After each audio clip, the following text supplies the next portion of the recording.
ఈరోజు వచ్చేసి మనకు గిఫ్ట్ పాజిటివ్ గా ఇండికేట్ చేస్తుంది, అంటే కొద్దిపాటి మాత్రమే చూపిస్తుంది. నాకు తెలిసిన పాజిటివ్ న్యూస్ వచ్చేసరికి బ్రెంట్ క్రూడ్ వచ్చేసి $80 కంటే కిందికి వెళ్ళింది. మేబీ ఏమైనా అయ్యుండొచ్చు, ఎందుకంటే ఇది US Iran piece deal hope తో క్రూడాయిల్ పడుతూ ఉంది. క్రూడాయిల్ పడడం మనకు పాజిటివ్ కాబట్టి మన మార్కెట్లు పెరుగుతూ ఉన్నాయి. ఒక్కవేళ యుఎస్ ఇరాన్ పీస్ డీల్ మాత్రం ఫెయిల్ అయితే మాత్రం క్రూడాయిల్ మళ్ళీ పెడుతుంది. దాని ఇంపాక్ట్ ఆటోమేటిక్ గా ఫస్ట్ మన మీదే ఉంటుంది, ఎందుకంటే మనం క్రూడాయిల్ హెవీగా ఇంపోర్ట్ చేసుకుంటాం కాబట్టి. అలాగే ఈ రోజు మార్కెట్ విశేషాలు వచ్చేసరికి నిన్న ఎఫ్ఐఎస్ మళ్ళీ అమ్మారు. మండే బై చేసి కొద్దిపాటి బై చేశారు. నిన్న కొంచెం ఎక్కువగా, అంటే దాదాపుగా కొన్ని చోట్ల 700 కోట్లు వస్తుంది, కొన్ని చోట్ల 1000 కోట్లను చూపిస్తున్నారు.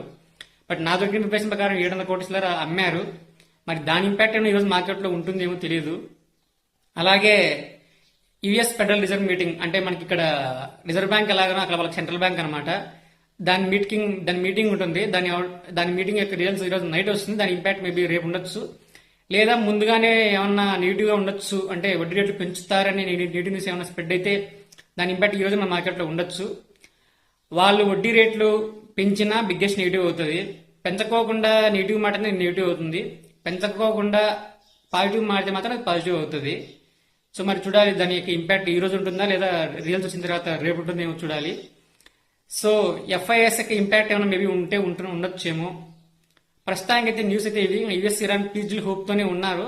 బట్ అక్కడక్కడ కొన్ని టర్మ్స్ అండ్ కండిషన్స్ కొన్ని సెట్ అవ్వట్లేదు, నెగిటివ్ న్యూస్ వస్తుంది. బట్ అది పూర్తిగా రావట్లేదు. మెజారిటీ పార్ట్ యుఎస్ ఇరాన్ యొక్క పీస్ డీల్ పక్కగా జరుగుతున్న హోప్ తోనే ఉన్నారు.